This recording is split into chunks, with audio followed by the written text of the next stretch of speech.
Mother Azhagammal.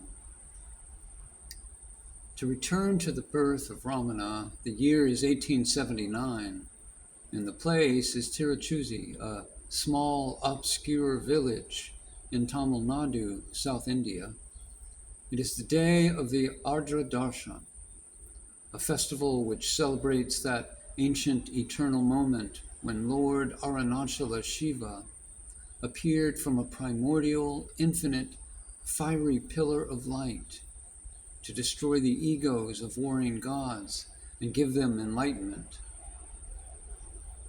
At midnight on this auspicious day, just as the idol of Shiva returned to the legendary Bhumi Nachteshwara temple, a wail of an infant was heard, a cry in a humble home on its northern street.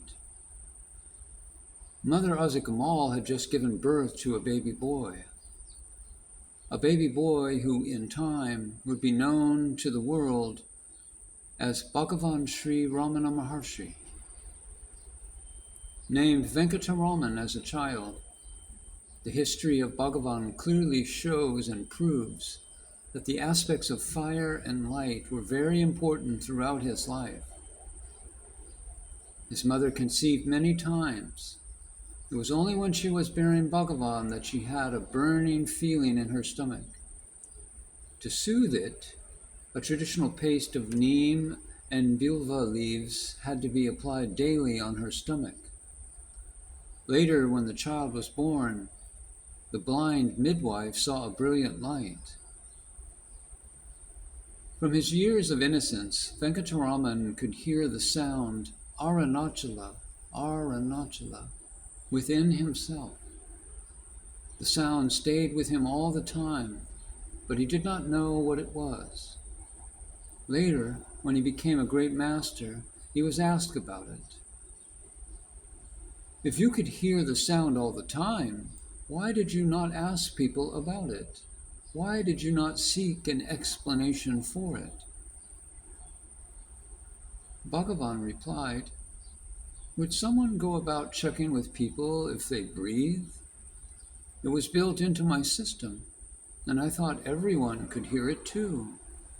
I did not know it was an aberration.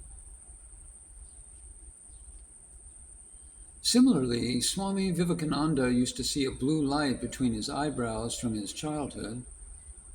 When asked why he did not ask anyone about this strange occurrence, the Swami replied, I thought everyone was seeing the light. Other than this, Venkataraman seemed to be an ordinary boy. Nothing spectacular about him suggested that he was to become a great rishi. After his father died, the family had to split up. Bhagavan's widowed mother went to stay in her brother-in-law's house in Madurai.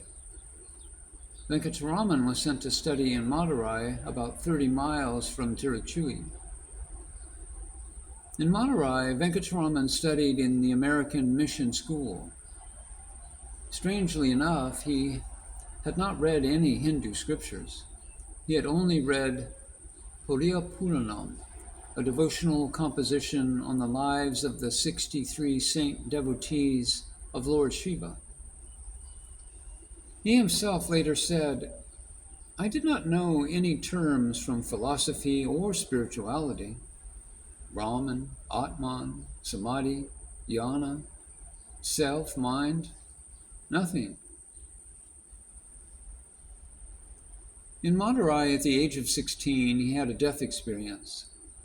Father Arunachala wanted Venkataraman back in his fold, and so gave him a death experience in which he felt his body and mind being symbolically burnt. He saw his body being carried to the cremation ground and burnt.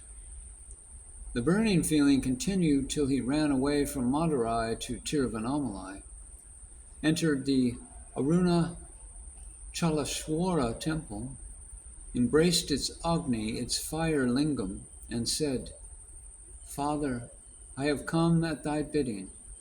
Thy will be done. After Bhagavan left home, nobody knew where he was. When his mother heard the news, she was grief-stricken and made desperate efforts to find him. Reports trickled in that he had moved far south to Thiruvananthapuram in Kerala. Someone else also sent news that a young Brahmin boy was seen roaming the streets there. She packed her things and left for the township. On spotting the boy there, she begged him to come with her, or at least look at her.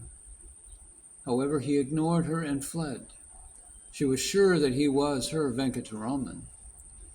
She continued to grieve until one day somebody informed her that he had met a person in Tiruvannamalai who wrote his name as Venkataraman of Tiruchudi.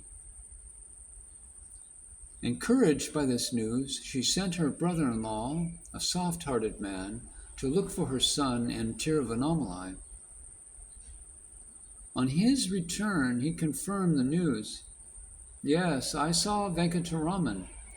He is totally absorbed in meditation. I pleaded with him to come back, but he did not even reply.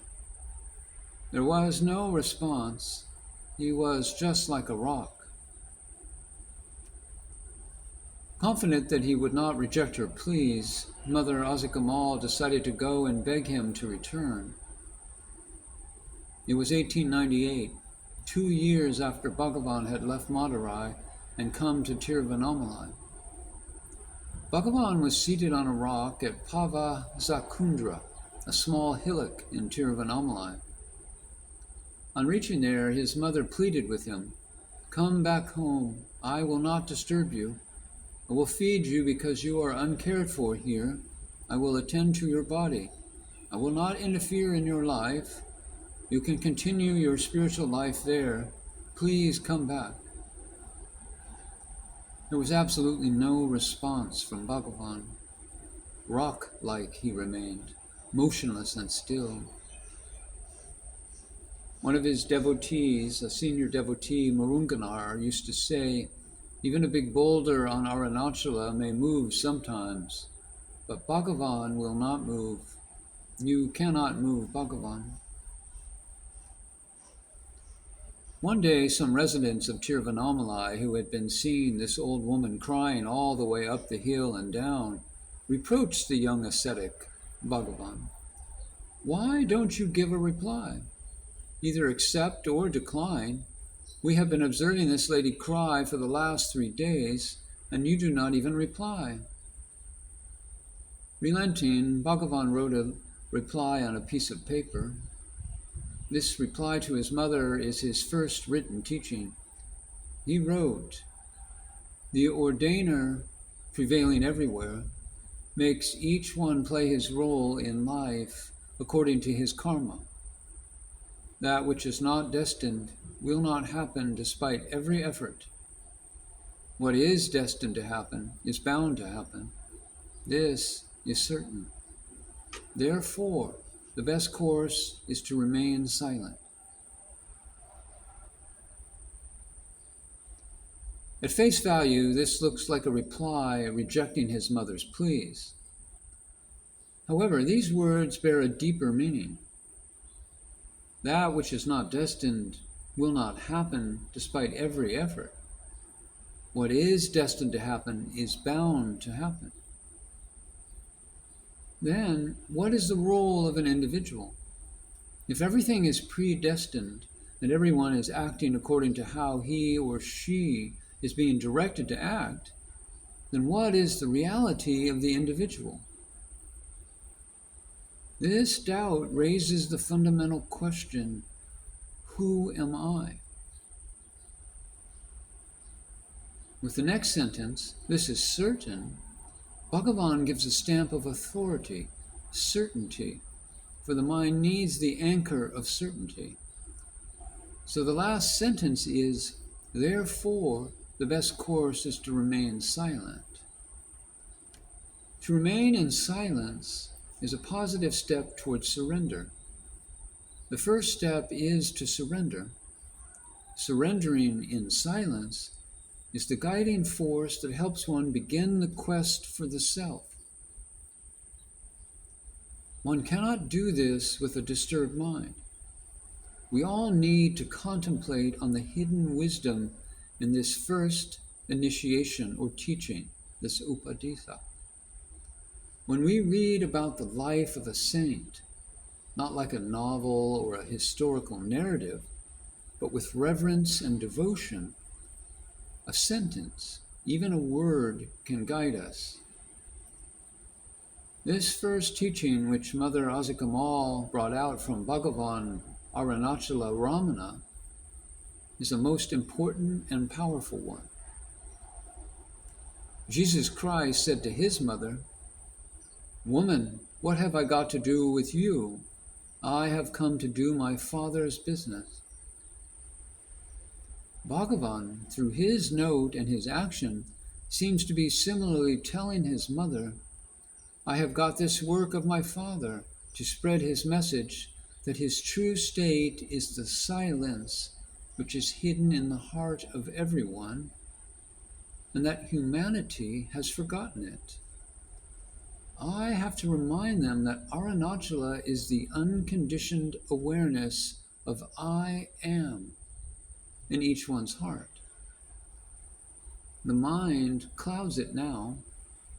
Therefore, it has to be removed so that the heart shines forth in all its splendor.